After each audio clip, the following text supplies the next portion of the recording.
So here is the quiet truth no one tells you. Self-awareness was never the enemy. The enemy is the version of it that keeps you watching yourself instead of living your life. You don't need to know yourself better. You need to trust yourself enough to forget yourself for a while. You wake up, and within 5 minutes, you are already watching yourself think, "Did I say that wrong? Why did I feel that way? What does this feeling say about me?" You call it self-awareness. You call it growth. You call it being thoughtful. But listen to me carefully. That voice is not helping you grow. It is slowly, silently, wiping out your ability to act. Most people believe that more self-awareness is the answer to everything. More reflection, more journaling, more analysis. They are wrong. Excessive self-awareness does not create freedom. It creates a prison where you become the guard and the inmate at the same time. You lock the door, you hold the key, and you tell yourself you are being careful. Stay with me. Because in the next 18 minutes, I will show you 3 everyday habits that silently feed this trap. Habits you probably did this morning. Habits that feel like wisdom but act like poison. And more importantly, I will show you how to stop them without losing your depth, without becoming shallow, just becoming free. Let us start with the most common one, the one you probably did within the last 2 hours. Habit number 1, turning every feeling into a problem to solve. You feel anxious before a meeting. Immediately your mind says, "Why am I anxious? What is wrong with me? Do I lack confidence? Is this because of something that happened when I was 12? You take a simple feeling, a tiny knot in your stomach, and you turn it into a full investigation. Carl Jung once said that what we resist not only persists, but grows stronger. He meant that when you fight a feeling, you feed it. When you interrogate a feeling, you give it more space in your brain. Think of it like this. A feeling is a guest at your door. If you leave it alone, it will knock once or twice and then leave. But if you open the door and demand to know its name, its origin, its meaning, its entire life story, that guest moves in. It starts rearranging your furniture. That is what excessive self-awareness does. It turns visitors into residents. Let me tell you about Maria. She is a team leader in a small marketing company. Smart, kind, but exhausted. Every morning she drinks her coffee and scans her body for signals. Do I feel tired? A little. Why? Did I sleep enough? Did I dream something stressful? Is this the beginning of burnout? By the time she gets to her first meeting, she has already analyzed herself for 30 minutes. Then, during the meeting, she feels a flash of irritation at a colleague. Immediately, why am I irritated? Am I jealous of her? Do I feel threatened? Is this my father's voice? She does not say anything in the meeting. She just watches herself not speak. Then she analyzes that too. By noon, Maria is completely drained. And here is the cruel part. She has not done any real work yet. She has only done the work of watching herself. One day her mentor said something simple. Maria, when you feel tired, you are allowed to just be tired. Tired does not need a biography. She tried it. The next time she felt anxious, she said out loud to herself, I don't need to know why. I just need to breathe for 10 seconds. Nothing magic happened, but nothing bad happened either. The feeling stayed for a minute. Then it left. She realized that most of her suffering came not from the feeling itself, but from her interrogation of it. Here is what research in clinical psychology calls self-focused attention. Studies show that people who score high on this trait are significantly more likely to experience anxiety disorders and depression, not because they feel more, but because they judge their feelings more.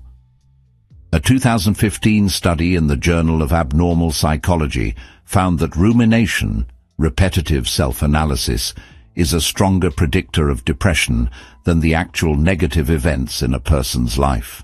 Let me say that again. How much you analyze your feelings matters more than what you are actually feeling. So the first habit to wipe out is this: treating every emotional shift like a crime scene that needs solving. Here is your micro-loop for this section. The small release before the next tension. Next time you feel something uncomfortable, do this. Place your hand on your chest. Breathe once. Say, "This is just a feeling." It does not need a trial. It just needs a moment. That is it. No journaling, no therapy voice, just presence. But do not relax yet, because the second habit is even more invisible. It feels productive. It feels like learning, but it is slowly erasing your peace. Habit number 2. Replaying past conversations to learn from them. You leave a dinner with friends, or a call with your boss, or even a short text exchange, and for the next hour, sometimes the next day, you run the conversation back in your head like a movie you cannot pause. I should have said this. Why did I laugh there? Did they notice my voice shake? Did they think I was rude? Did I talk too much? Did I talk too little? You tell yourself you are being reflective. You tell yourself you are learning. You tell yourself that next time you will do better. But let me ask you something. Has all that replaying ever actually changed a single past conversation? No, because the past is already gone. Marcus Aurelius wrote in his Meditations, "You have power over your mind, not outside events. Realize this, and you will find strength." Replaying is not reflection. Replaying is rumination, and rumination is a loop that never ends. Here is the difference. Reflection asks, what can I do differently next time? One question, one answer. Then you move. Rumination asks, what is wrong with me this time? And that question has no answer, because nothing is wrong. You are just a human who did not say the perfect thing. Consider James. He is a quiet, thoughtful man in his early 40s, works in IT, loves his family. But he has a secret habit that exhausts him. After every conversation, every single one, he mentally rewinds the entire tape. He checks his tone, his word choices, his pauses, his eye contact, even his breathing. One night, after a work dinner, he lay in bed for 2 hours replaying a joke he told. Did it land? Did people laugh genuinely? Was I trying too hard? His wife turned over and said, "James, you are not even here. You are still at that restaurant." That hit him like a cold wave.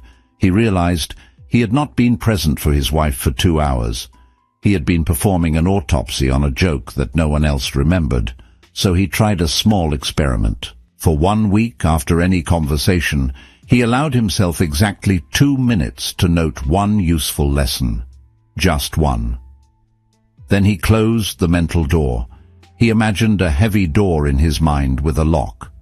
The first 3 days felt strange, like he was being irresponsible, like he was pretending not to care. But by day 5, something shifted. His sleep improved. His overthinking dropped by more than half. And here is the strangest part. People started telling him he seemed more relaxed, more present, more real. Why? Because he stopped trying to control how he was perceived and started simply being there. Here is a psychological fact you will never forget. It is called the Zeigarnik effect. Discovered by a Russian psychologist named Bluma Zeigarnik in the 1920s, she noticed that waiters could remember complex orders while they were still serving, but as soon as the meal was finished, they forgot everything. Why? Because the human brain holds on to unfinished tasks. It keeps them active. It keeps them hungry. When you replay a conversation without closing it, your brain keeps that loop open. It stays alert. It stays tense. It waits for a resolution that will never come, because the conversation is already over. The only way to close the loop is not to find the perfect answer.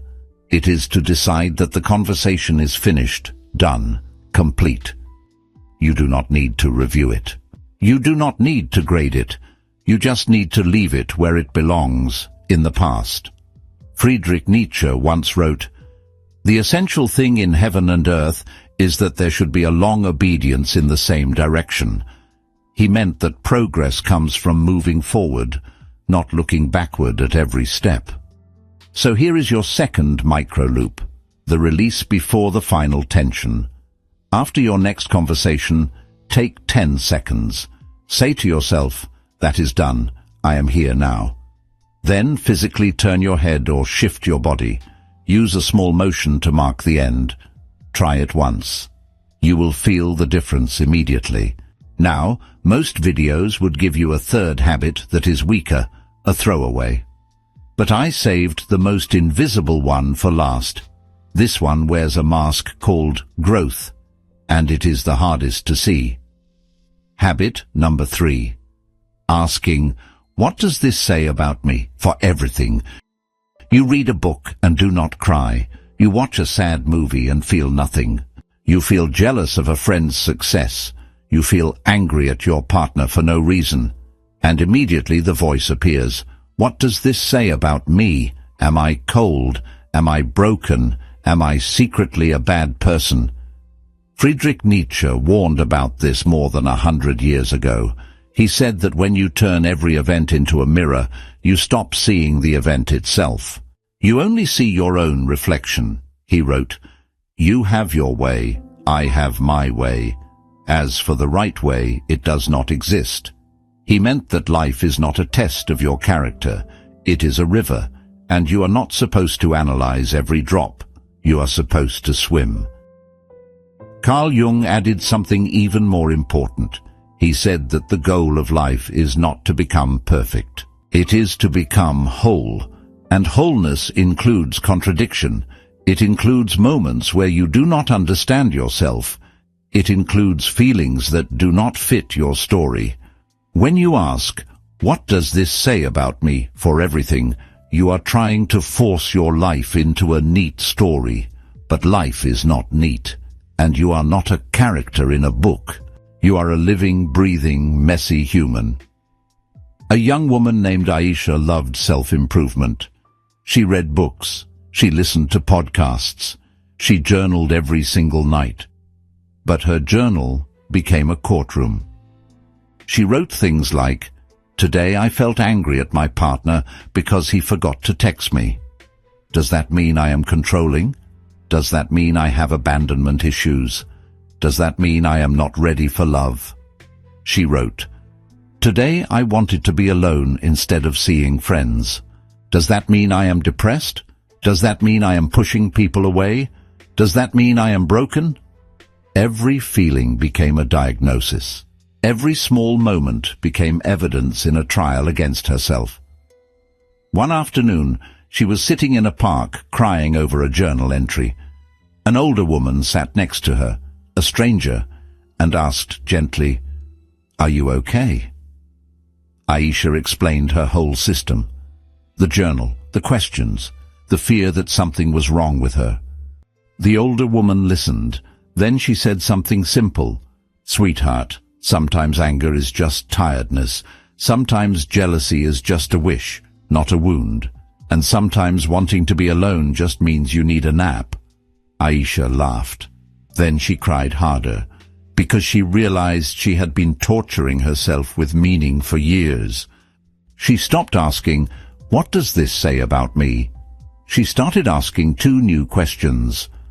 What is actually happening right now? And what do I need in this moment? The difference was enormous. Her partner said she seemed lighter. Her friends said she laughed more. And she said, "I stopped diagnosing myself. I started living instead."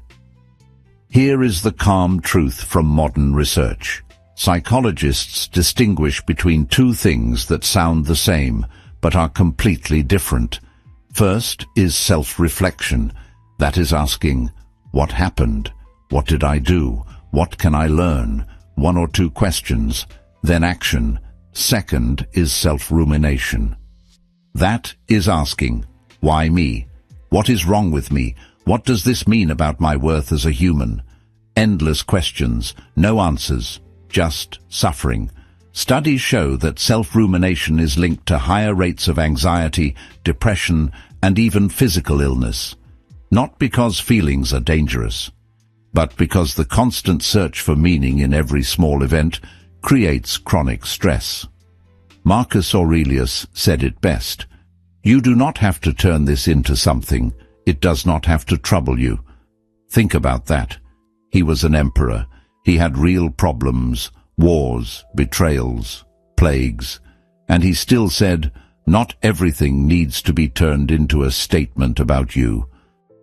So the third habit to wipe out is this constant need to translate every experience into a verdict about your character. You are not a sentence. You are not a diagnosis. You are not a problem to be solved. You are a living process, and processes do not need to be understood every second. They just need to be lived. Here is your third micro loop, the one that will carry you through the rest of the video and into your life. The next time you catch yourself asking, "What does this say about me?" Stop, take one breath, and ask instead, "What does this moment need from me?" If you are tired, it needs rest. If you are angry, it needs a walk. If you are jealous, it needs honesty. That is all. No trial, no verdict. Just a small, kind action. So let us land this plane gently. Let us let the pieces lock into place. You started this video believing that more self-awareness is always better, that if you just watched yourself closely enough, analyzed deeply enough, questioned yourself thoroughly enough, you would finally fix yourself. But here is what actually happens. You become so good at watching yourself that you forget how to be yourself. The 3 habits we just walked through, interrogating every feeling, replaying every conversation, translating everything into a verdict about your character, they are not self-awareness. They are self-surveillance. And surveillance does not create freedom. It creates obedience. Obedience to a voice inside you that is not wise. It is just loud. It is just scared. It is just trying to protect you from a danger that does not exist. Carl Jung believed that the goal of life is not to become perfect. It is to become whole. And wholeness includes mess. It includes not knowing. It includes acting before you fully understand. He wrote, "The shoe that fits one person pinches another. There is no recipe for living that suits all cases." Meaning, you do not need a perfect map of your inner world. You just need enough trust to take one step. Marcus Aurelius would say, "Stop asking yourself what a good person should feel. Ask yourself what you are going to do next." Friedrich Nietzsche would say, "Become who you are. Not analyze who you are. Not fix who you are. Become." And becoming is a verb. It is movement. It is action. It is life. So the single shift I promised you at the beginning is this. From watching to living. From analyzing to acting. From asking, "What does this mean about me?" to asking, "What does this moment need from me?" You do not need to know yourself better. You already know enough. What you need is to trust yourself enough to forget yourself for a while, to stop being the guard and the inmate, to walk out of the prison you built and feel the sun on your face without asking what it means. If this idea lands with you, if you are tired of living inside your own head, then do not subscribe because I asked you to. Subscribe because you want permission to act before you feel ready, permission to be unfinished, permission to take a step without knowing exactly where it leads. I have another video that will matter to you right now. It is called How to Trust Your Gut Without Overthinking It. In that video, I show you exactly how to make decisions when your mind is screaming 20 different things. It is not about shutting down your thoughts. It is not about being impulsive. It is about learning which thoughts deserve the front seat and which ones are just noise. You have spent enough time watching yourself, enough time replaying, enough time asking what everything says about you. Now, try living. Click the video on your screen, take a breath, and let yourself be a little unfinished. That is where real freedom begins.